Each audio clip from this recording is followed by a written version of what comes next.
to the Fantasy Footballers Podcast with your hosts, Andy Holloway, Jason Moore, and Mike Wright.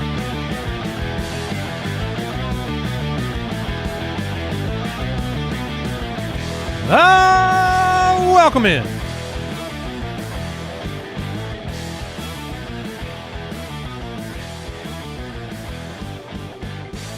Monday, September 9th, the Fantasy Footballers. Mike Wright is here. Jason Moore is present and accounted for. I'm Andy Holloway, and we are...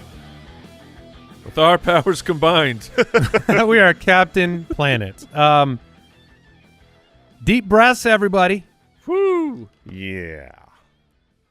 So we have a lot to react to. Happy to have you with us, of course. We may be your therapist for the morning. We'll find out. But Monday Punday on today's show, ready to roll. News to talk about. Studs and duds on the show. And it's going to be a doozy. So much to discuss. We have, our first. We got one more game. We got Monday Night Football. Aaron Rodgers is going to give it another go on Monday night. Good for him. And it's against the 49ers, so it should be a pretty entertaining game.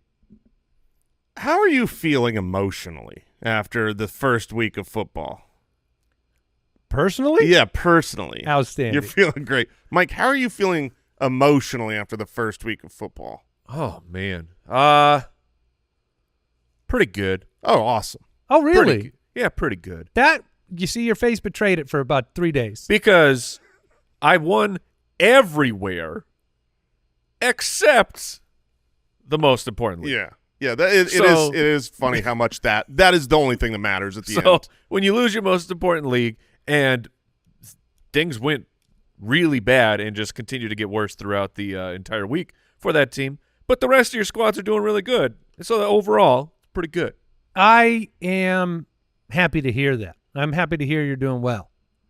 There was the normal fantasy football reaction this weekend, which in week one is always about 97% negative because somehow week one, like if you saw the NFL season broken up on one of those like line charts of importance to your emotional health, week one fills about half of the season for fantasy football reaction because we are, one game sample.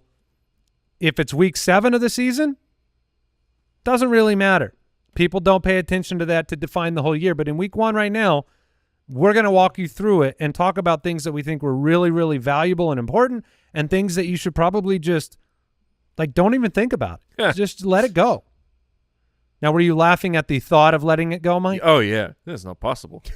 I will hold on to that rage as tight as I can. And nobody turned the injuries toggle off again this year, so we have to talk about injuries as well because they suck. They really suck. So we've got those to talk about.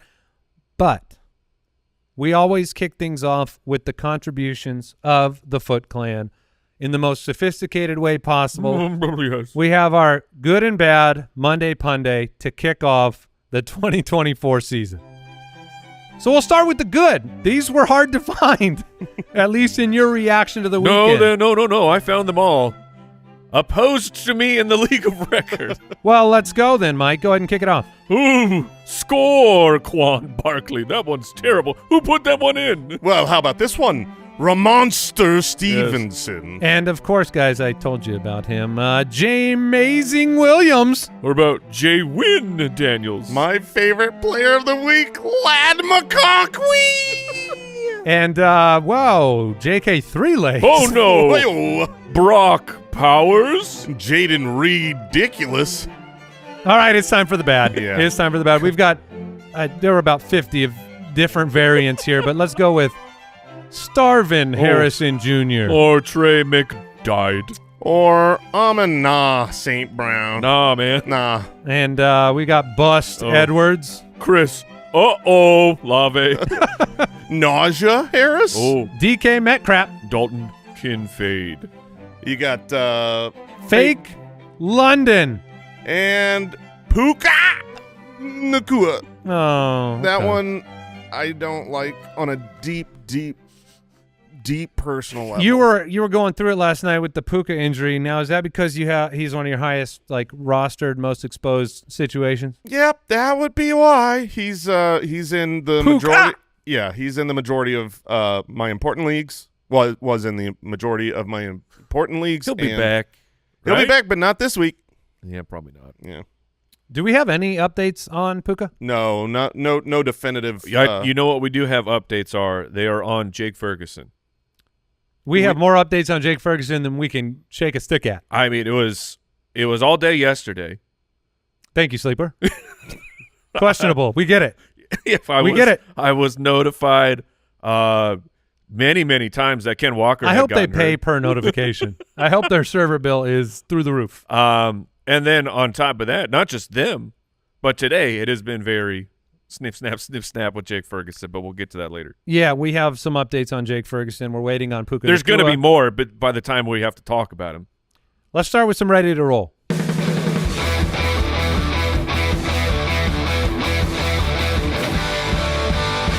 Welcome to Ready to Roll, presented by Nissan.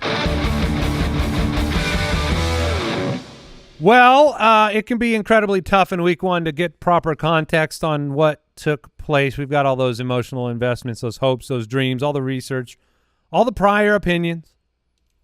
And so we want to zoom out a little bit on Ready to Roll today, give you that 10,000-foot view so we can gain some perspective, so we can understand what took place. And there were a couple major kind of league-wide points, stats that kind of were very interesting this week, and it really felt like you never got served the main course when it came to the passing yardage in these games.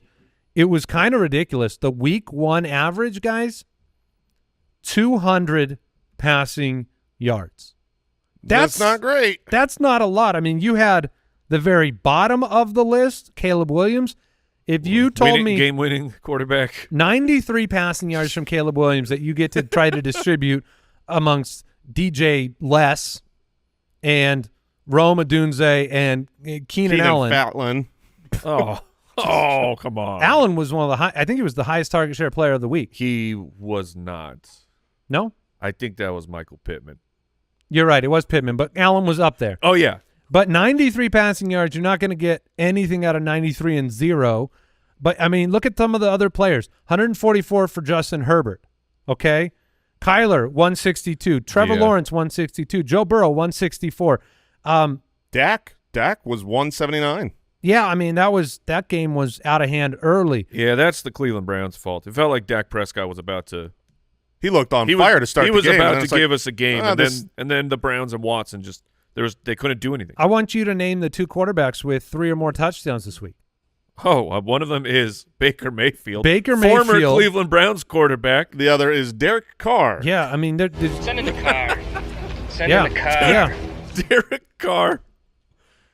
Oh, I mean, He only passed for 200 yards. Okay, that's very surprising because They needed nothing from him beyond about 2 minutes into the game. Derek Carr looked like he was absolutely dominating, which, to be fair, he did, completing 19 of 23. He was perfect, and Carolina is Oh my goodness gracious. Jason, you had the privilege / court assigned punishment Yes. of watching the Carolina snaps, and Yeah, I'm going to be putting out a really helpful tweet later. Be sure to check it out. Is it going to be a lot of proactive? A lot of proactive. now, do good you want use. people to eat before they go to your Twitter? I want them to eat while watching this video I'm going to post of Bryce Young. My quarterbacks in the league of record because of hospital draft was Derek Carr in a superflex. No. This is the listener league. Or yes, I'm sorry, in the listener league. Yeah, okay. Derek Carr on one side of that ball and Bryce Young on the other. So it was a fun watch. Anthony Richardson only completed 9 passes in the entire game. Yeah, but how many yards? Now, the passes he completed were outrageously amazing. They were punts. 212 yards on 9 completions. So that's another storyline to talk about. But the headline here, very, very low passing totals. Fewer pass attempts per game in week 1. That Caleb Williams game was the fewest passing yards by a first-round quarterback in week 1 in 24 years. And this is the final headline here. Week 1 NFL passing touchdowns. You go back to 2022, 51 in week 1. 2021, 61. We had 33. We had half the touchdowns we had 4 years ago. So if you want to know why most of the puns you sent in were bad, just be comforted by the fact the other side of the team you played probably had some of those underwhelming performances, and tight ends didn't help. Yeah, that fell to the tight end position. So whoever, you're out there, most of you probably drafted one of the top tight ends. You certainly drafted, I'm sure, one of the top 12 tight ends according to ADP. And you're saying, I made a mistake. No, you didn't. No, everyone made a mistake. I mean, literally the top 12, there was only one player who scored double-digit fantasy points, and he didn't even have a good game. Yeah. He just caught a touchdown. Woo! That would be Kyle Pitts, baby. Kyle Pitts. You're welcome, Andy. But, yeah, I mean, golden ticket. All the people afraid of Andrews, and they're like, oh, no, I made a mistake. Disappointed in McBride. Oh, no, Kincaid disappeared. I mean, some of these might come to fruition to be bad, but the nice thing is in week 1 is your opponent sucked too. I mean, unless they played Isaiah Likely, which they didn't. That seems unlikely. Yeah, you're fine. So hopefully we got a free pass. That was like the bingo middle square on tight ends for week 1. I mean, yeah, you get the free pass, but those of us that spent up paid the price. In tears. Yeah. In fantasy points. Thanks again to our sponsor, Nissan, and the all-new reimagined Nissan Kicks, redesigned with a bold new look. The Nissan Kicks sports the latest tech, like a Bose Personal Plus sound system. Head over to nissanusa.com to learn more. Bose Personal Plus sound system is an available feature. Bose is a registered trademark of the Bose Corporation. News and notes from around the league. Presented by USAA Insurance. Well, I mean, Jerry, He's quite contrary. Dude, guys, he's so good at he's so good at it. He's so old. He's so good at being the general manager, really getting the most out of his team versus the players, really balancing those things out. All of this is to say Dak Prescott signed a 4-year, $240 million extension. Seemed like, moments before games kicked off, highest paid player in NFL history. Way to, really. Yeah. Jerry got that contract down to the most ever. That is negotiation 101. Try to get it down to the highest ever. My favorite part of both the CD and Dak Prescott deals were that basically it was reported once it was finally signed that what the player came and asked for from day one. So Dak wanted it to start with a 6 on an annual basis. They got him down from 61 to 60. Yeah, so it's like if you had said yes immediately when the players came and kept things happy and given yourself time to do other maneuvers, you would have ended at the same place you ended. That's what's so silly. But Dak and CD are locked up, so it's good for Dynasty. Good to know they're connected. And this game got out of control game script-wise really early, but it was hot and heavy CD early on. They just didn't need to do anything beyond about the second quarter in this game against Cleveland. Yeah, some of the had a special teams touchdown that put it out of reach as well. The questions about, well, how are the Cowboys going to run the ball? CeeDee Lamb is apparently one. That's one of the answers. We're just going to keep giving him end-arounds. Pat Freiermuth signed a 4-year, $48 million deal. Oh, good for you, Pat. And I don't think we mentioned it, but Noah Gray also signed an extension, a 3-year extension with Kansas City, which means in Dynasty you should pay attention to Noah Gray long-term because his extension will take him 2 years beyond Kelsey's presumed end of his career. So keep your eyes on that. Jordan Love, the Friday night game, we have not got to talk about this, had the injury. Great game, right down to the end. Last play of the game gets his knee wrecked, and this is it's good news. How's Al doing over there? Yeah, Al, the resident Packers fan, was shaking his head in misery. Yeah, I'm unwell. It's good news that it's his left knee is just an MCL sprain. When you saw it and you saw the close-up replay, you see the knee pop and you go, oh, no, is this going to be something where now he's done for the season? So the good news is he should be back in about 3 weeks or around then. The bad news is, in the meantime, I don't know if you could trust the awesome – like, Jaden Reed is one of the most drafted and unfortunate on-your-bench players this last week. I know plenty of people, myself included, that had him on a bench, and it was like, oh, no, at least I know I could play him now. And then it's this next week, it's like, can I? So TBD there. Yeah, he was great, and they are supposedly deciding between Malik Willis and Sean Clifford. Glazer reported it's expected to be Malik Willis. Yeah, that's not encouraging. I won't be starting any Packer wide receiver with Willis. Jaden Reed is the safest of them because they manufacture touches for Jaden Reed. Yep, I would agree. That is true, and we saw Malik Willis try to help run an offense at the end of the season with Derrick Henry in Tennessee a couple years ago, and it was bad.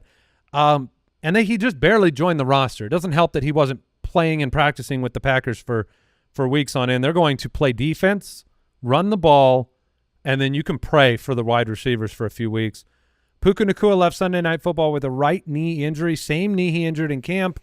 This is not good because now you're in a position where Puka's going to need to take more time than he took then to put the team in the position to, for the long haul. I promise you I will be on top of the news with Puka. That is a genuine from-the-heart promise. As of now, we don't have more information other than knowing, in that game he banged his knee a couple times. He came in with the bursa sack issue. This is going to be a wide range of outcomes. He could miss a week. He could miss 8 weeks. It was a discouraging thing to see. He came right back into the game, and it was like, okay, you might be fine. And then going into the half, he literally didn't walk into the locker room. He just had to take a cart, and he looked pretty dejected. But again, that can happen, and then you can recover faster. So we're going to be all over it, like Jason said. Let's talk about another knee, Jake Ferguson's knee. MRI confirmed a sprained MCL.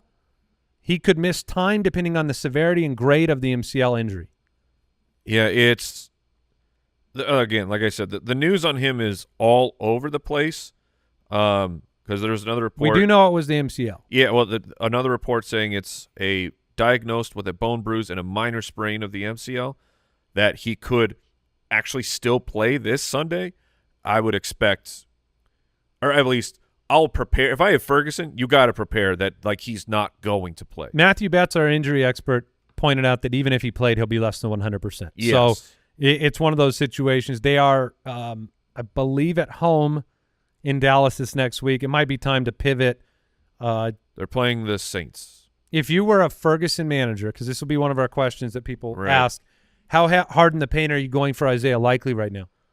And let's throw another injury in there. David Njoku, high ankle sprain. He's going to miss time too. So if it's Njoku, if it's Ferguson, if you've been underwhelmed by your tight end, how hard in the paint are you going to go? Man, Isaiah Likely is extremely difficult to gauge. We broke him down last week, but the too long didn't read if you missed that show was Mark Andrews was super bracketed. The entire defensive plan was Mark Andrews is not allowed to beat us. Like almost everything from Isaiah Likely was short, and then he had the one huge play, right, the touchdown run. And Isaiah Likely is a very athletic guy. But if he is really just capturing those types of targets over the course of the season, that won't pay off a huge return of if you're expecting anything like week one. If you let me put it this way, how do you project Isaiah Likely to finish rest of season at the tight end position? Because that is the relevant question for the fab spend. Yeah. To me, I think Isaiah Likely will finish between 7 and 10. I think he's going to be okay. It's like picking up a slot wide receiver for this offense. Like his skill set, speed. A lot of people thought I was making excuses for Mark Andrews because I have him I'm invested in him. I have him nowhere. I have no leagues. I have 9 leagues. I've got no Mark Andrews. I didn't buy into Mark Andrews coming into the year. I just buy into the fact that this was the Steve Spagnuolo let's stop Mark Andrews situation. But I think Likely is a relevant fantasy option. And I think that a question about whether you'd flex him or Zay Flowers becomes interesting on some games. Yeah, he reminds me a lot of – you think about Dallas Goedert. Dallas Goedert's used in the flats. He is the third target behind 2 better targets on his team. If Dallas Goedert were out there, you'd be picking him up if you dealt with one of these injuries. So I would certainly – I agree with you, Andy. I think 7 to 10 at tight end, which isn't great, but is totally relevant and playable. And when you look at the available guys on waivers or whoever, really hit this last week, like we said, none of the big tight ends did, but the other tight ends didn't either. I mean, you're probably not going to pick up Foster Moreau, who was, the tight end 2, or Jawan Johnson splitting targets with Foster Moreau. Like, well, we got it. I thought I remember Foster getting banged up at some point. He did. Let me say this. If you're thinking about Isaiah Likely and the Fab, do not be surprised if somebody really good at tight end hits the waiver wire on waiver wire Wednesday, because you are going to see the panic on some of these picks, and you could spend big Fab on Likely or maybe get one of these panic drops at tight end cheaper. I think the only other – obviously we're going to have a waiver show tomorrow. Very, very important. Stay tuned. But Colby Parkinson, now with the – Huh?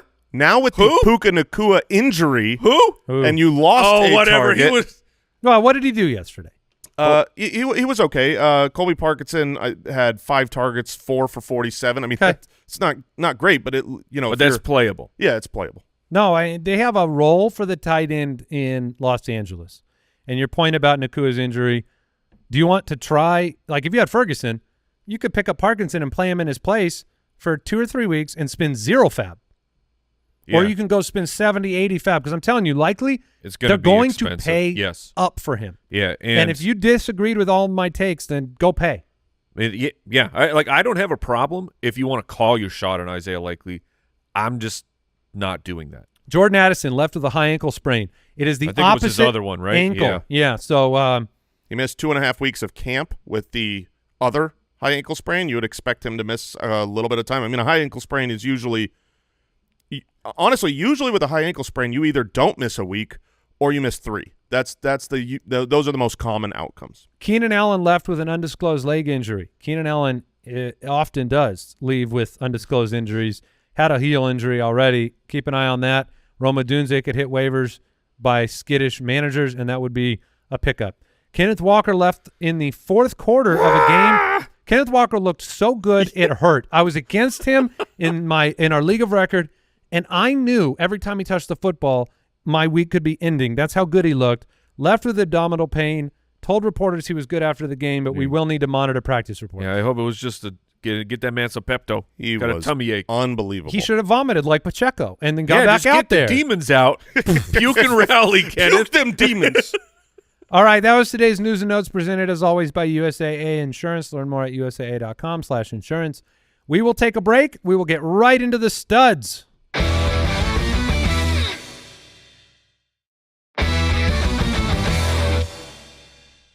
All right, let's jump in and talk about some of the best performances of the week. This week's Fantasy Stud Muffins. Baker, Candlestick Maker, 24 for 30, 289 and 4, led all quarterbacks in passer rating. He was cooking. 2 touchdowns to Mike Evans, 1 to Godwin, 1 to McMillan. Does this mean you can play Daniel Jones next week? Because part of this was Baker, who looked great. Yes. But part of this is the Commanders' defense is #not good. They're going to It's just easy. It's an easier defense to attempt to play against. Can I jump in there real quick and say no? Okay. Yeah. Negative 4 points for Daniel Jones. No, was it -4? Yes. Oh, he was so bad. No on Jones. However, Washington is going to be a delight when you see that your skill players are up against them this year. Washington is going, and I'll get right into Jaden Daniels. He was 17 for 24, 184, 2 on the ground, 88 rushing yards. Yeah, this was a monster performance for fantasy. Mediocre in the passing game, but if your team's going to get scored on like this, are you kidding me? Jaden Daniels is going to have every opportunity to put up these kind of games or better every week because Washington is giving it up on the backside. Yeah, and if you watch the offense – the offense Am I right? Was you said it, just a bunch of screens. It was just like here, drop back and throw the ball to the left, throw the ball to the right, or maybe dump it a few yards ahead of the line of scrimmage and then run. And I'm shocked he didn't get to 100 rushing yards based on how the game was going and what you saw in the first half. Jane Daniels obviously was one of our favorite targets. Andy, you're my guy. He's going to pay off in fantasy. He almost proved, 30 fantasy points with no passing touchdowns. He proved and 3 fumbles this week that as a rookie he's going to be fine for fantasy because of his legs. Yes, I am, however, very concerned about every other player on that team. Terry McLaurin. Yeah. Brian Robinson. Terry McLaurin played 81% of the snaps. He had 4 targets, 2 for 17. You know who I felt the most bad for other than like Puka? Was it Austin? It was Austin Eckler destroyed? twice. The 2 hardest hits, or 2 of the 3 hardest hits I saw this entire week, were both on Eckler. It was not fair to the man. Eckler had 2 attempts in the game. Yeah, and got crushed on both of them. But he did have 4 catches for 52 it was in yards. The receiving game when he got crushed. So speaking of the wink, wink rookies, Anthony Richardson. Let's talk about it. Oh my goodness! Because he was on some levels absolutely league-breakingly incredible. Yeah, he completed 9 passes of 19, so terrible accuracy. Which is what we talked about. He missed Adonai Mitchell on 2 of them. Right, yes. He missed him on 2 potential touchdowns. One of them was just so bad because he was running to the end zone, and I mean it was a guaranteed touchdown. 6 for 56 for 1 on the ground, threw 2 touchdowns, 9 completions. You have to I am extremely encouraged by this. Look, the accuracy is poor. But that's not why I drafted Anthony Richardson. I did not sign up for someone who's going to complete 70% of his passes. I want a guy who's going to run, and it was 4th down. Like, we have to get in the end zone, and he took on the defense, and he won. Yeah, the defense was ready, and they came and they smashed right into Anthony Richardson before the goal line. And then Anthony Richardson goes, "I'm stronger than you." But it's not just that. It's the way that the offense ran. Like, you had the incredible throw for the huge touchdown to Alec Pierce, which if you haven't seen the highlight, go watch. Second best throw of the weekend. It was incredible. And yes, he missed Adonai Mitchell on 2 of those. But they're going down the field. You're taking those shots. If you're going to be a mobile quarterback that is going to take these 20-plus air yard throws, complete 40% of your passes. If we get to see more of that, I'm happy to take an L on him performing. It's going to be tough. We have not seen a quarterback with this kind of completion percentage ever finish inside the top 12. But if there's one to do it. Now, him crushing guys with his shoulder, that wasn't as encouraging to me as it was to you, because that's how he hurt himself twice last year. If you do that every week, that is a risk factor for Richardson. Absolutely. So you're putting yourself at risk. It was an impressive performance. They almost won the ball game. I'm not trying to take anything away. I just didn't know how to diagnose 9 completions when all the completions were amazing. Yeah. But then the short misses were ugly.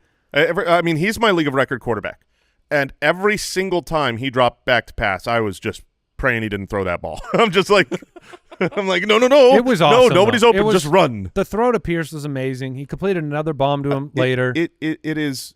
His arm is majestic. It was I don't think his base was even fully planted. He slipped on the play and then quickly tried to readjust and then shot it out like a punt. I mean, that ball, it could have hit the Are you saying if he didn't slip, he would have overthrown him by 20 yards? Maybe that's the goal. Is you got to tell him, like, stop using your legs.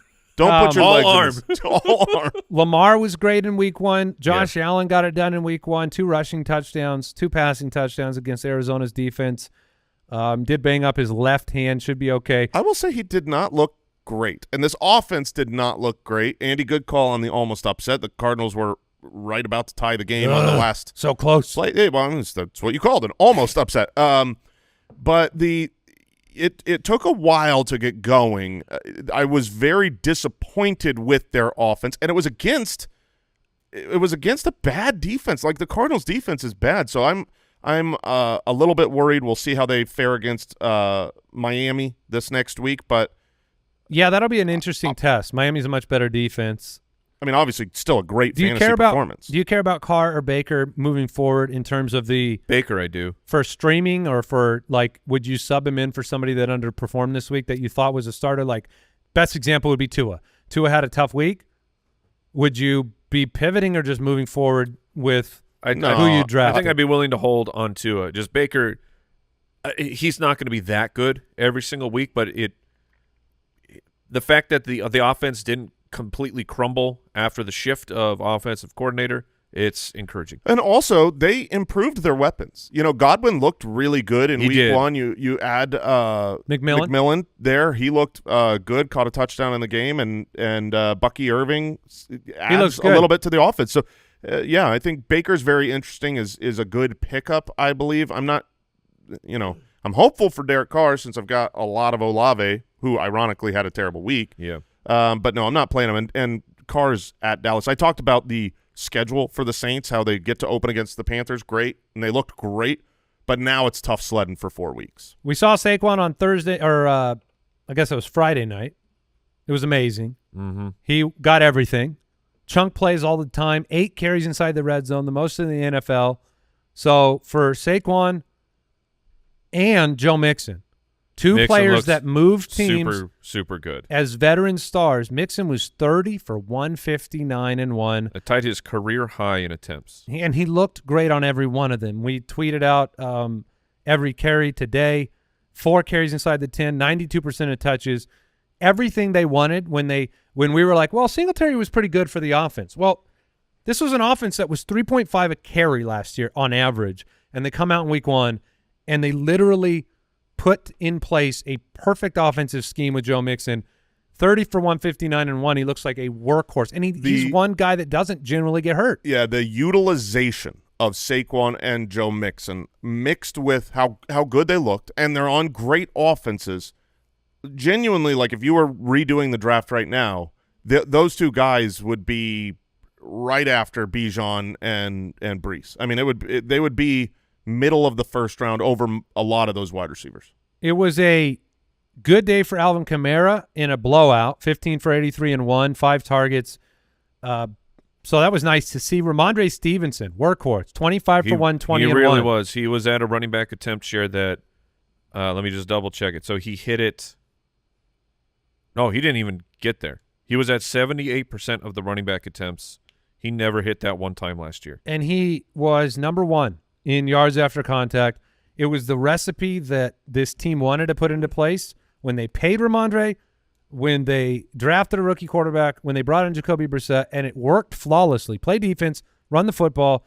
If they're in a negative game script, we're not going to see 78% for Ramondre Stevenson, but right now he looks like a great selection. I would say this is a team where where Joe Mixon, that feels like I'm wrong. I was wrong about Joe Mixon because he looked so good. You were right. I remember you telling me what a great football player he was. That's true. I did change my opinion at the last second. For Ramondre, I want to see him play not the Cincinnati Bengals because that team was an absolute dumpster fire. What about Seattle? You want to see him play Seattle? He gets Seattle next week, but then it's the Jets and the San Francisco 49ers.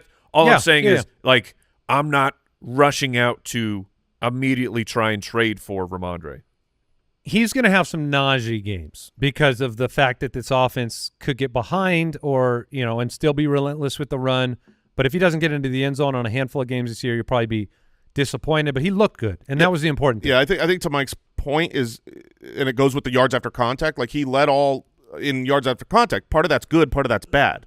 He's getting contacted early, but the Bengals did not have the defense to take him down because he's strong. If you play a good defense, you're going to get contacted early and taken down early. A 13% target share is very nice. J.K. Dobbins, 10 for 135 and 1.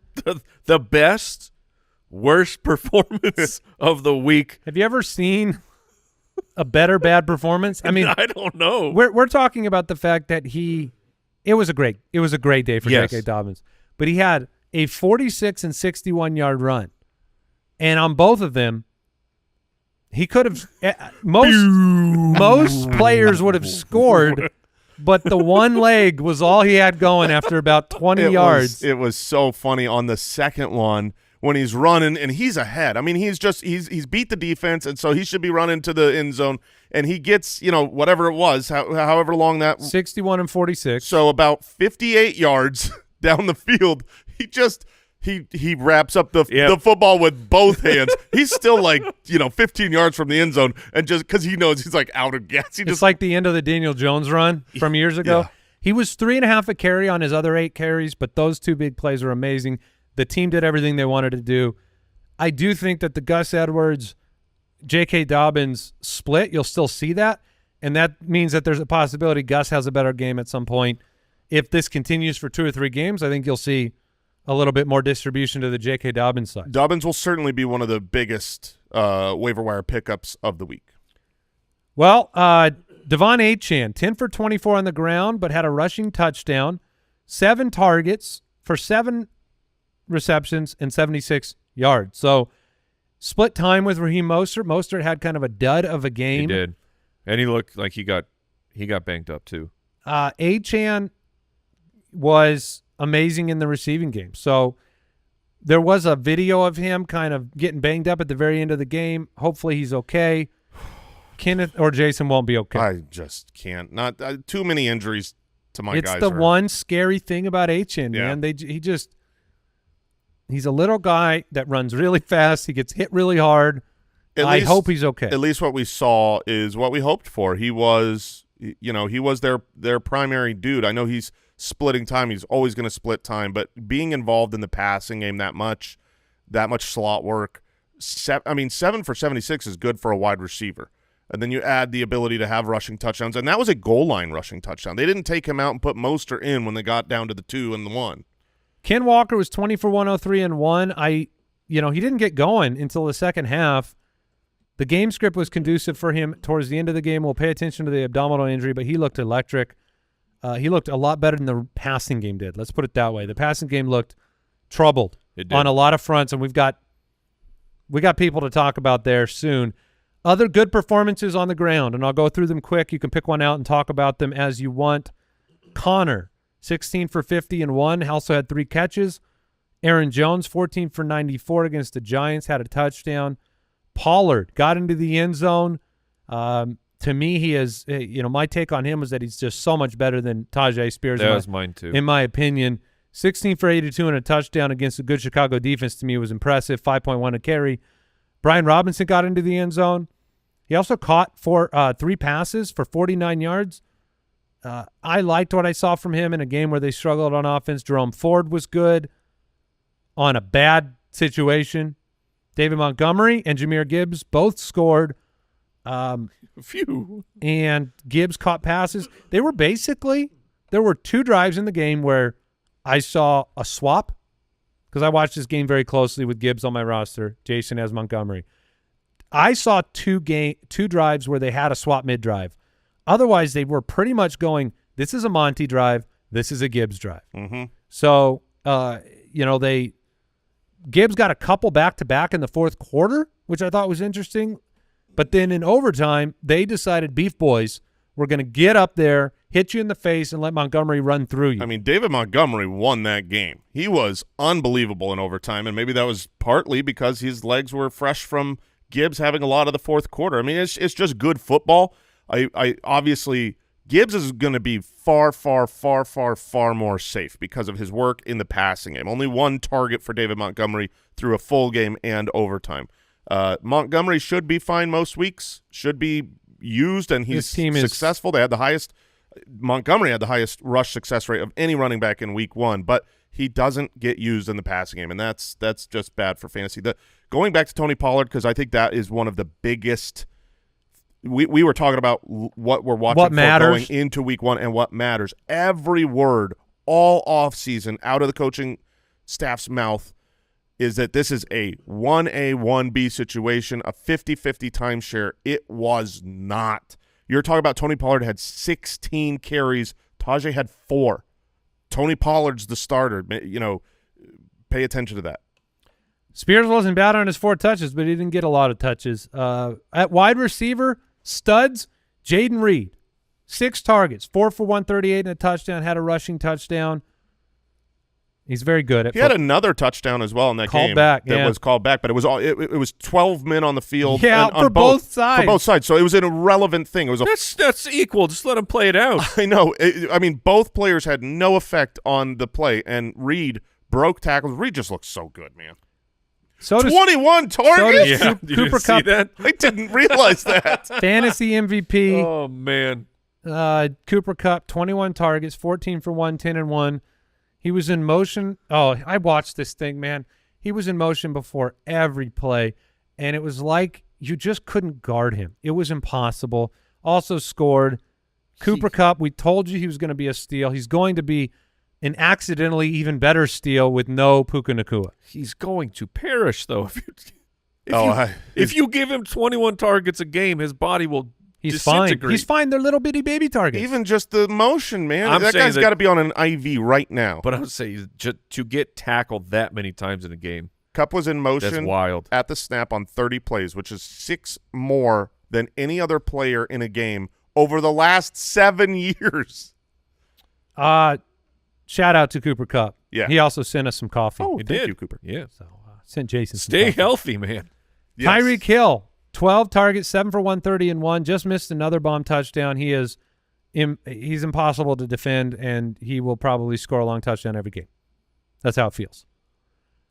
All right, let's talk about this one because this one has implications moving forward. Jameson Williams! Kyle, eat it! Eat it! All right. Jameson Williams, 9 targets, 5 for 121 and a touchdown. Had a rush.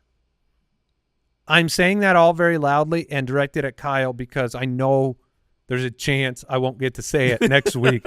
But here's what was really, really obvious in the game to me, and you guys watched it in its entirety as well. What was obvious is that they didn't have receiving weapons that were Josh Reynolds wasn't popping in and out of the lineup. There wasn't Khalif Raymond receptions. This was really you line up and it's Laporta, it's Amon-Ra, and it's Jameson Williams. So moving forward, were you super encouraged? Were you just kind of like, this is an outlier? How did you take the JMO debut? Because he scored a lot of fantasy points. 9 targets. So he's a talented player on a per touch once the ball is in his hands type of situation. The question is, can he get the ball in his hands enough? 9 targets is great. So I'm very encouraged. However, you had him out-target Amon-Ra St. Brown. I would almost take the bet that won't happen again this season. So I do think this is a bit of an outlier. I need to see a little bit of games put together in a row where would you trade him? I would trade high on Jameson. Trade high on Jameson Williams? Yes, I would. I don't think I would. Tampa, Arizona, Seattle are the next 3 matchups for them. If Jameson Williams was a 7th-round pick that had a breakout game, it would be different to me than what Jason and I were like in love with this guy coming out of college. Mm-hmm. And it feels like the Lions, if he did what needed to be done this offseason and they commit to him, you just picked up a Harrison, Chase, Neighbors type of talent. Waddle. Like Waddle's right. He's the most similar to Waddle to me because crossing routes for Jameson Williams somehow turn into big gains because he's just faster than you. I would not. Jason, are trade you him. wavering now? I'm wavering because I would. the truth is, I remember how much I loved him coming out. And this is a great offense. It's just, do you believe? It's just a great offense. So do you want a piece? Do you want the wide receiver 2 of a great offense? Yes. I'm scarred by how little he's done for how much he's been on the field in the past. But, yeah, I mean, I guess these are the type of players that when you hit on, they change things for fantasy. So I guess I would hold on to him. Mike Evans, 2 more touchdowns. Working on that first ballot. Yeah, he is. Every time he scores, I'm in on the first ballot thing. That's what I'm doing. When he doesn't score, Jason, I'm with you, not on the first ballot. Still a Hall of Famer, second ballot. Obviously. 8 for 83 and a touchdown for Godwin. It was a really nice thing to see. Plays Detroit next week. A.J. Brown looked great, 5 for 119 on Friday night. Alec Pierce, 3 for 125 and a touchdown. I think you're going to see big plays bounce around between Doolin, Pierce, and Mitchell. And so all 3 of those guys, you could be playing the, play the wrong hand every week. Is that your interpretation of it? 100%. me, yeah. It's going to be, if I'm playing DFS, that's fine. Take a cheap shot. But if you're putting these guys in your lineup, that is so hard to say a guy who completed 9 passes, I want to slice that up and have the majority going to Pittman. So Worthy had the great debut with 2 touchdowns. Stephon Diggs, start of the week, and I'm going to say it right now, trade the heck out of Stephon Diggs. Okay. I wondered where people were going to land on that. Stephon Diggs scored 2 times. He will be a red zone factor. His air yards, it was 9 on the day. I heard it was 9. His air yards on averaged out per throw was like 1.5. He caught 2 touchdowns. compared to the other 2 guys, which was double digits. Both Nico and Tank Dell had over 100 air yards each. So to me, this was it made sense in this offense, this situation to play Diggs. You got the 2 touchdowns. You got the start. I would try to see if you can find somebody that believes in the name of Stephon Diggs combined with this performance and just says, oh, my gosh. Like Diggs they're going to have good games with Stephon Diggs, but around the end zone, you're going to see Nico. You're going to see Tank Dell. You're going to see Joe Mixon. So you're going to have some – like you want bigger plays from Diggs. He was 6 for 33. Yeah, if you can trade him for someone who believes in him as a 1, as like a fantasy 1, then you get that haul. Rashid Shaheed, 3 for 73 and a touchdown. Oh, by the way, Nico was amazing. Nico was amazing. Nico is that dude. In the game, the breakdown, so you know for week 1, 64 snaps for Diggs, or sorry, for Nico, 62 for Diggs, 51 for Tank. They ran 33, 35, and 34 routes. The targets were 8, 6, and 8, and Tank had 2 carries. So this was, there wasn't one person that was squeezed out, which was nice to see. They ran 3 wide all the time. Yeah, I mean, if you look at the routes, there's no difference in routes run, which is the only thing that matters for wide receivers. It doesn't matter if you're on the field not running a route. So the routes were even, and there were 2 end zone targets to Tank Dell that just didn't connect. You will not get all 3 of these guys every week. No. Period. Most weeks you will not. This week, Tank Dell was the one that hurt for fantasy, but it's going to rotate. Shaheed, 3 for 73 and a touchdown. It was Carolina. The game was out of hand. It was a big play like Shaheed is always good for, but I will tell you this from the beginning of last year when I had Olave on my roster and I was watching the Saints each and every week and I wanted Olave to have big plays. Derek Carr and Rashid Shaheed are like – these are like friends. These are like – they probably have breakfast. They might go out to movies, right? Like they might – they are buddies. And Derek Carr is going to take his shots, and I don't know what to make out of it because it's not like he had a billion targets, but they also didn't need to throw in the second half. So – are you in on Shaheed, Mike? Jason, you can or Jason. I'm fine. Like if you're looking at who do I put in my flex here that I know can go off, but for regular any type of consistency, I would still be out. I am in on Rashid. And that's from an Olave manager. Yeah, it's probably because I'm an Olave manager. Likely had the big game at tight end. Kyle Pitts got into the end zone, 3 for 26 and a touchdown. Is a horrible line, but it's an amazing line because it was the best of any drafted tight end. He also played every down, and he participated on all routes, on all passing opportunities, which is awesome. Like him and Bijan are actually takeaways from week 1 that are really relevant because they had so much work, and the snaps – Arthur Smith is not there no more, and you felt it in the snaps. You didn't feel it in the fantasy production.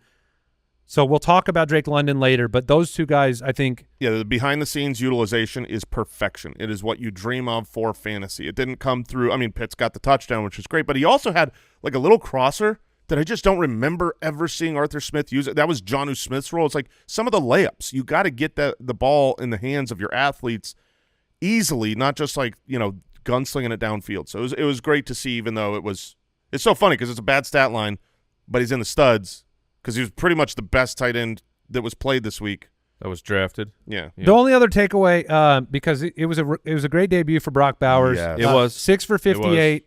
You can't stop him.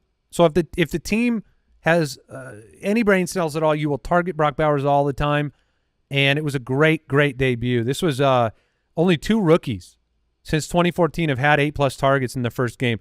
If I was going – here's the hot take.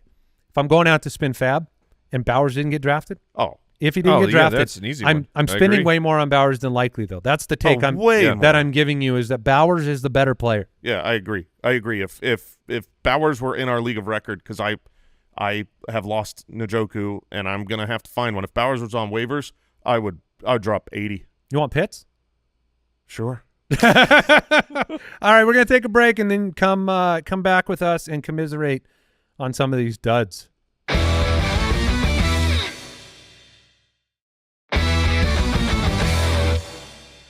All right, let's jump in. Pooped in his big boy pants. There was plenty to go around this week because we talked about it. The performances, the passing yardage, touchdowns, they weren't there. That meant disappointing fantasy performances. Some were excusable, some were concerning. So Dak, excusable. Yeah. Didn't need to throw. Punt return touchdown. Game script. He came out, was cooking, looking great, and then they just easily coasted to a victory. Concerning. Joe Burrow, 21 for 29, lost against New England. At home. At home. Had Jamar Chase back on the field. And Chase played essentially the whole game. So, and he was only pressured on 6 dropbacks. Do you want to know what it looked like? It looked like this team desperately missed Joe Mixon. They did not have a threat in the run game. They did not have a balanced looking offense that allowed Burrow to sit there and pick them apart. And I think it's going to be a real problem. I'm concerned. The fact that they go from at home against New England, who was basically one of the 2 worst teams by Vegas coming in, to now they go on the road in Kansas City, they don't seem prepared for this. And the vibes have just been so bad in Cincinnati the last month. T. Higgins is You're not injured. paying your players. He's playing without a contract. Jamar Chase is. Yeah. I mean, As is if Higgins. you don't have a contract, guess what? That hangnail suddenly keeps you out of a game. yeah, I'm a little protect worried. yourself. I'm a little worried. Because you need money. It's stupid. They're But- stupid, dumb.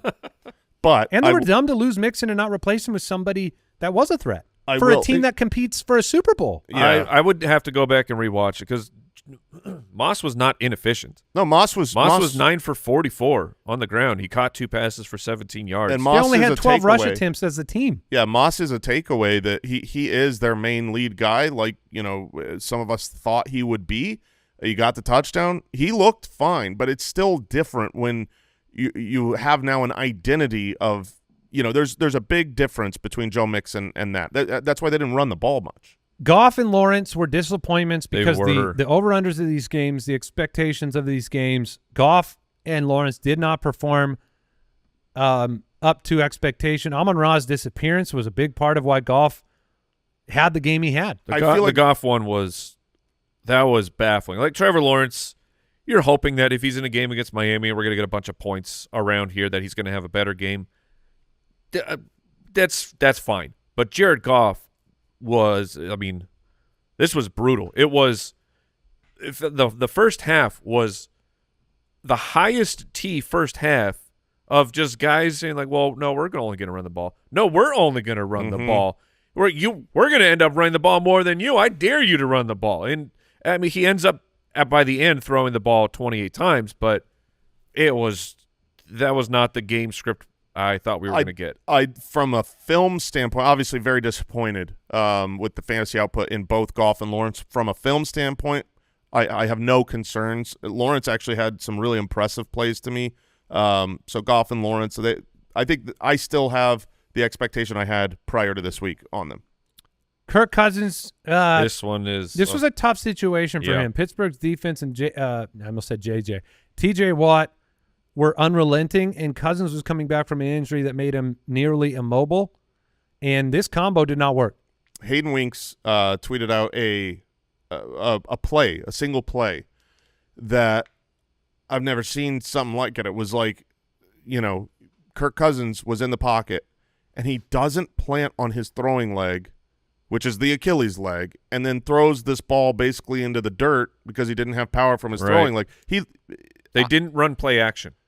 Right, because because Kirk cannot move, and it's different leg again for the big science experiment we get to watch of Kirk Cousins recover, Aaron Rodgers recovery.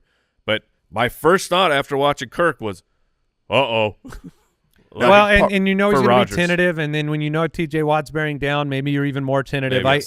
We need to see more. Yes. But if this is what you're going to get, you're going to have a problem in Atlanta. I had questions on this game because part of me is scared of Kirk Cousins' health and ability in this, and then part of me is just like, oh my gosh, that Steelers defense was unbelievable. Watt was unbelievable. That was one of the best defensive performances I've ever seen. He was on Kirk Cousins' back all night long. So, all night. I don't think Cousins really enjoyed that. No. It was a bad night. Yeah. He was not dancing in the street. All right, there were some concerning performances at running back, and I think some that are they're going to have longer effects than just 1 week. We say don't panic, but you're supposed to react appropriately. Javonte was 8 for 23. I'm out. Yeah, That's red alert. This is 5 red alerts. Oh, you want me to hit it? Yes. 2 targets, and you have 36 snaps. Three-way timeshare too, and this was against a bad defense. Not good. He didn't look like he was the 2 years ago version. You know, this was the question. Either he's back and he's healthy, or if he's not the healthy 2 years ago version of Javonte Williams, then he's in a committee for a bad offense. I'm out. It's trouble. I mean, not that I don't have any shares of him this year because I was already out, but like it was confirmation bias or no. What am I looking for? It was that works. Yeah, it works. Yeah, you did it. Thank You got there. I got there. This is look. If I have Javonte, and I have anybody else as an option, I'm putting Javonte on my bench and You have Javonte. So who's your bench option you're playing ahead of him? J.K. Dobbins. Yeah, I'm glad you should be glad you drafted J.K. Dobbins. We are very glad, but I'm saying because Javonte was like, just kidding, I'm not back. Even if you have what feels like a really gross option, I'm just playing Javonte right now. He looks bad. This isn't oh man, things didn't go the right way. No, he looks bad. He's got a rookie quarterback who also looked bad. Yes. Bo Nix had the lowest ADOT, I think, that we've seen in quite some time. It was something like 3. So, which Bo Nix can do well, but most guys can do that well. But Bo Nix had more yards than Caleb Williams. Bo Nix looked really good sometimes and really bad sometimes. Anything downfield, that the 2 times he tried to threaten on downfield balls were horrible decisions. Triple coverage on both, picks for both. He was 2 for 12. 2 for 12 on any throw over 10 yards. That was from Greg Rosenthal. It's not going to get it done. 42 total yards and 2 picks. DeAndre Swift, this was not good. 10 for 30 on 70% of snaps. That seems impossible to do, and didn't get past the football. So the Bears were a mirage win this week on offense. This was a defensive performance. This was a meltdown by Will Levis. This was the special teams making a play. We need to see so much more from Caleb Williams and company to have any confidence in their their fantasy players. Chicago offense was putrid. I mean, arguably the worst of the week. Yeah. I mean, that's a fair. It's funny. Shout out Daniel Jones. Yeah. Bryce Young, what's up? So arguably third worst. Arguably third worst. I want to go back and just try and figure out what happened to piece the puzzle together, because we're watching early in the game. DeAndre Swift gets a touch, and you're like, he looks fast. He's fast. And that's what Swift is, as advertised, is fast. Probably not a very good running back, at least in my opinion. And we're like, man, but Swift, if there's a hole, he'll get there and he'll get you some yards. And then we get to like halfway through the game, like, Jason, Swift's like 5 carries for 6 yards. What happened? Nothing worked on offense for that team. Nothing did. Well, I mean, they were playing against Tennessee. Well, maybe that'll be true in the end. Maybe. Well, we're gathering that strength of schedule data, and it's going to need a few more weeks. Raheem Mostert, pure dud of a game, as bad as it gets. It's concerning. I thought both players would be good this week, Achane and Mostert. They were both starts of the week. One was a start, one was a huge fart. And neither ran the ball well, though. Like the yardage on the ground was bad, and there are Mostert games like this. 44% of snaps. I'm not out on Mostert permanently. Next week against Buffalo, we want to see more. This is a watch the injury report situation. There was a play where Mostert looked like he hurt his shoulder, played very few snaps from that point on. So I think that is actually part of why you saw a lot of Jeff Wilson towards the end of the game. I think that Jalen Wright was inactive. Right. So wrong. Correct. Right. Amen. Yeah. So we'll pay attention to this, but I think it was more injury and snaps than just bad performance. All right, Chuba was not good. 6 for 14. No. This offense is bad enough for you to be scared. Zamir White was not good. 13 for 44, and the worst part was he only played 38% of snaps. Yeah, both of these players. You had Miles Sanders with 5 carries, so it was a split with Chuba, and then with Zamir, what happened was I think this was a hot hand situation. Zamir started as the starter. You watched him get everything at the very beginning of this game, and he did jack squat with it. It was like killing drives, and then all of a sudden you have Alexander Madison get his hands on the ball. Cool, man. Hurdle a guy, run for a 31-yard touchdown, and then they were like, okay, he's the hot hand. We're giving him the ball the rest of the way. And so this is, I mean, and they blew this game because Antonio Pierce was what a coward. I mean, 4th and 1. I don't even know if positive position with little time left, and you need a touchdown. What was it? 4 minutes left? Something like that. 4 minutes because they never got the ball back. It was egregiously cowardice. I actually want to reel that back because I don't think it was being. I don't. I don't think it was cowardice. 7:15 in the 4th. I don't think it was cowardice. I think it was idiocy. I think it was just pure bad. 7:15 in the 4th seems like you should be able to do it. You're on their side of the field. You need a yard. If they kick a field goal, it's a 2-score game. You cannot punt that ball. You need 1 yard. I agree. You can't 1 call him. yard. I agree. Coward isn't fair. It's a dumb. You're a dummy. So that was dumb.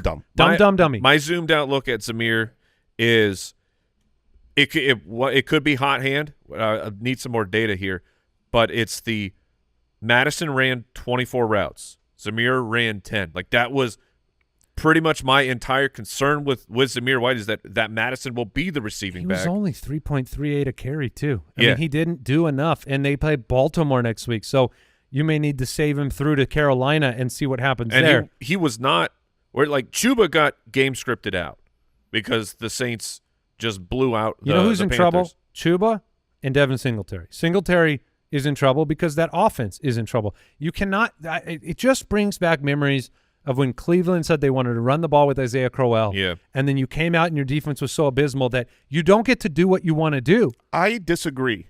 Now, I agree with what your take is on you can't always run the ball a lot if you're down, and they're always going to be down. But he got 5 targets, and he played 70% of the snaps. So you're okay with – you think Singletary versus Chuba is a safer situation? 1,000,000,000%. Chuba's in a split. Devin Singletary's usage behind the scenes were great, and one of the storylines that is – you go away from week 1 and you try to make your, we're talking about the Falcons, like is Kirk going to be a problem or was it the Steelers defense? The Minnesota defense, versus the Giants offense, this is one to watch. Like the Giants offense looked beyond putrid. But also maybe part of that needs to go to Minnesota, whose defense really looked good. Their defense got clicking last year with Flores. And so this was tough sledding for Singletary. They go up against Washington this week. I'll bet Singletary has a great game. Okay. All right. That's good perspective. And you're probably – I think I agree with you on the fact that Singletary's bad game was the snap counts, not being in the committee, gives him some hope in better matchups. At wide receiver, Amon-Ra St. Brown, 3 for 13. We've already talked about it. This was just weird. And we know how good a player Amon-Ra is. Yeah. You just move forward. Jamar Chase, 6 for 62. They played so poorly, and now you got to go to Arrowhead. Now, you don't have Snead, so Jamar Chase, you're going to play him, but it was not encouraging to see how Burrow played. Olave, let's talk about it. Olave. Yeah, Chris Olave. 47 points. 47 points scored. That's part of the – Are you kind of choking up a little bit? Choked up. Part of it is that he was completely unneeded, right? Similarly to what we saw with the Dak having a bad game. The early touchdowns didn't go to Olave, and Derek Carr didn't need to throw the ball much, didn't throw the ball much, right? Not 200 passing yards because this team won. They just blew the doors off of a hapless Panthers team. There's no doors. There's no walls. There's nothing. There's a foundation. The cement slab is gone. Really? There is pure nothing dirt. left. I didn't know you could take the foundation and disrupt They it. jackhammered it up. Yeah, when it's I thought that 47, setting a good foundation was the whole point. 47-10 is the twister hit. You don't even know there's a house there. That is the whole point. The problem is they never set a good foundation. Oh, sand. Yeah, Bryce Young is the sand. They traded away a haul for sand. Yeah. The Sandman. the Sandman. Oh, Bryce Hall is the Sandman. For sure he is. He's the Sand Foundation. Do your work, Al. Sandman should be easy enough to figure out. So you're not worried about Olave? I'm not. It's not a good start. It's not a good start. I'm not super worried about Olave. Now, he plays 2 targets sucks. That does suck. But no one on this team had a bunch of targets. That's true. So you wash it away, but Dallas next weekend, Dallas is going to be very, very difficult. We get to talk about it now. And if you check Jason, out, are you sick because you called him a bust? He was my bust pick. Yeah. I'm just saying. Marvin Harrison Jr. was 1 for 4. He was the worst performing rookie wideout of the week. He had 3 targets. There is a very good tweet out Dropped by one. Kyle Borgononi that shows the breakdown of his routes. The Cardinals offense, they got up 17-3 against Buffalo. I don't know if they just decided to go hyper-conservative at that point. They did. And try to protect a presumed win or what. Well, the opening part of them getting the lead, too, was they were getting incredible catch and run out of the running back position. They did not target Marv, and they did not look to him early. I don't think they got conservative. I think they started are it. conservative. Yeah. Like, their offense looks kind of dumb. Like, they don't throw to their outside wide receivers. We saw this last year, and we thought, oh, it's a talent issue. They need better outside wide receivers. But the way Kyler's work in the field, it's like Dortch and Trey McBride. Trey McBride might have finished, poorly, but he was still involved. His target share was good. It was, but it was also it was shallow. I think there was at least Kyle. Maybe you remember at least 2 of of Trey McBride's receptions were that fourth quarter. We're going down to try and take or tie whatever it was, and they were just checkdowns to McBride. I did not think that genuinely, and I'll say this right now, I did not think.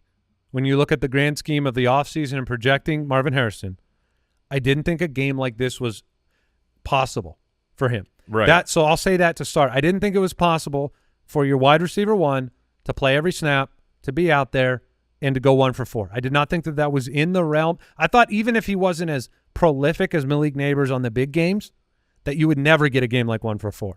So that is a reality check. We need Marv Sr. Yeah. to come in here. Oh, he is. He will. There was the clip of like, oh, what's something that your son should do better? He's like, my son needs to go tell the quarterback that you need the ball. So, Mr. Harrison Jr., go tell Kyler that you need the ball. Listen to your father. Be a good son. Drake London, 2 for 15, 56 snaps, 3 targets. This is why Drake London was a risky pick, is because this is what you've seen from Atlanta for all of the time Drake London's been a member of the offense. I mean, it's Kirk. I'm afraid of Kirk. That sentence after week 1 is why Drake London was a risky pick in fantasy football, because he's never done it. And if you're just afraid of every quarterback he has. Well, we talked about going into week 1 about how this could look so like how good Drake London's going to be for fantasy. And it was all based around the fact of like, if he's got a healthy Kirk Cousins, we're going to go out there and be like, Drake London is the one for a great offense. So this is really Kirk Cousins' watch, and I think it's not red alert yet, because this was a great, unbelievable defense from the Steelers. I want to see that Philly game next week. Exactly. Yeah. I want to see him against another week of confidence in the Achilles. Like, that's another thing. This was his first game on that. Week 2 is where I'll start. So don't panic on Drake, but be careful, because if Cousins isn't Cousins, there'll be a problem. We already talked about Tank Dell. We can move forward. Amari Cooper, 9 targets, 2 for 16, had a brutal touchdown drop. He did. On a pass that Deshaun Watson chose to take a huge monster hit to get him. He was out there. Jerry Jeudy left with an injury. He had the touchdown. Brighter days ahead for Amari Cooper. We know that Njoku's week to week on injury. This was one that I think you just chalk up to Dallas defense and a drop. Because if he scores a touchdown there, we're not even talking about it. Yeah, a little bit. But I like 9 targets. I do. I mean, that one particular play, that is Amari Cooper's fault. The rest of them, though, are like Deshaun Watson looks like a big problem. Give us Jameis. The way that Kirk, I'm concerned Jameis about. would be great. Oh man, Give us Jameis. The way I'm concerned about Kirk, I'm also concerned about Watson. That's trifecta. That's not fair. That's not fair. Well, Watson, one of them is injury related. One of them is but I'm just mental saying, injury related. Yeah, Watson's been bad since forever. DJ Moore, Roma Dunze, Keenan Allen. We talked about those. Lots of targets, no catches, and we need more yards. Rookie Here's quarterbacks. a storyline. Mm-hmm. Jackson Smith and Jigba, 2 for 19. Look, it's one game. It's one game, but Tyler Lockett was healthy. I had been saying that he was healthy because they're managing his load, and he had been warming up in all these preseason games.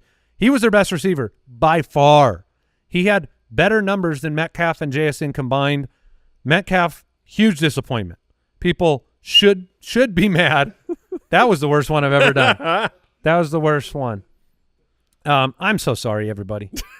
You don't No, have to, no. You Listen, don't have to be sorry. I had a YouTube comment that came through, and they thought that I was chewing tobacco on the show. They thought that it said, very professional of you to be chewing tobacco while doing a podcast. That's my life now.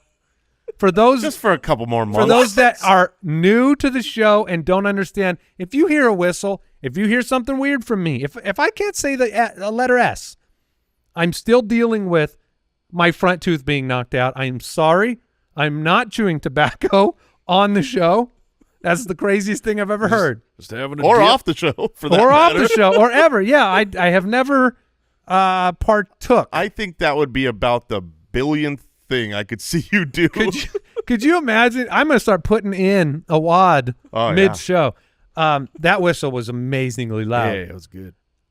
Metcalf and JSN, I thought that the time was not yet here, but I'm not willing to victory lap this. I'm just saying, if what I said ends up true, which is that Metcalf and Lockett are the better receivers today, you will never be happy with JSN. And for Metcalf, he had the newly paid Mr. Patrick Surtain on him. So that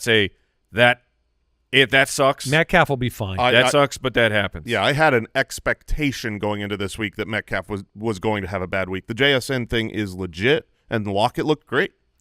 Pittman had 8 targets. He was 4 for 31. He can't get downfield and doesn't need to the way that Doolin, Pierce, and Adonai Mitchell will.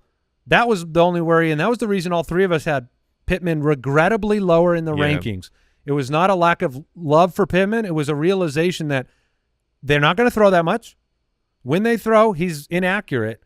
And when he throws deep, it's not Pittman. So those three things mean that he was the focal point of the passing offense. He was 40+% of the targets. It's 8 of 19. It's insane that you end up with 4 for 31 with that. Yeah, it is. Yeah, I mean his routes aren't as valuable. All right, really quickly, because we're going very long today, but we needed to. Panic alarm levels. Christian Kirk 1 for 30. Let's just go out of 10. 10 is I'm crying and I'm putting him on I'll my. go 6. I'm going to go 7 because Brian Thomas Jr. is awesome. Terry McLaurin 2 for 17. I'm going with a 9. I'm going to go 8. Calvin Ridley was 3 for 50 in this game against Chicago. Jalen Johnson. DeAndre Hopkins was 1 for 8. Give me Ridley. Ridley is going to be a 7. Will Levis was a knucklehead, man. I will go 4 on Ridley, but yeah, the theme of today's show is if you watched all the games yesterday, we don't have enough quarterbacks. No, in the NFL? Yeah. I think Ridley will be okay. Chicago's a great defense. The Jets are a great defense next week. Yeah, that's going to be the challenge. So maybe Jason's right. Josh Palmer 2 for 15 and was ejected. Get out of here. Cortland Sutton 12 targets, 4 for 38. Palmer got McConkeyed. Maybe. I love McConkey got McLucky because he. No. Yes, he did. No, he did yes, not. he did. No way. If he doesn't score a touchdown, give me his line. Okay, let me look that He had up. a short area touchdown. He was 5 for 39 with a score. Okay. That is exactly the worry with McConkey. That's exactly what we said about McConkey, that if he gets in the end zone that week, you'll be happy, and if he doesn't, you'll be sad. But the thing that I'm pointing out, though, is he had 44% of the wide receiver targets. He had a 29% target share in his first game. So this is a game against another, not good offense in the Raiders and a great defense where they didn't have to throw the ball much. They're not going to throw that much. I know. They're never going to want to, but there are going to be games where they need to. Disley, Hurst. Yeah. No, Palmer, Quentin Johnston. I get it, and his targets will be short, but a 29% target share in week 1, I'm thrilled with. All right, tight ends. All of them. We've already talked about tight ends. All of them. Are you worried about any of the big ones? Because I am not. Maybe. Well, I was kind of out on Kincaid. The only one I would be a little bit worried on from utilization was Kincaid. It was concerning to see him not be the 2 targets target leader, let alone he wasn't even. They were in a negative game script. Yeah, it was. That one was concerning. I'm not pulling a ripcord yet, but he is of the big 5. He's the only one I'm holding my breath on. Yeah, 100% play him next week. All right, you got a bonus extra long episode today. Bonus. And tomorrow, guess what? We get waivers and streaming options. It's a big show. Maybe the biggest waiver show of the year is week 1 when you get to, take your shot on some players. So we've got a big week 2 waiver show tomorrow. Check out the community, the ultimate dashboard, and tons of tools at jointhefoot.com. That'll do it. I'm going to go get some more tobacco. Get a spittoon over here. Goodbye, everybody. Goodbye. Thank you for listening to another episode of the Fantasy Footballers Podcast. Join our fantasy football community on jointhefoot.com and follow us on Twitter @TheFFBallers.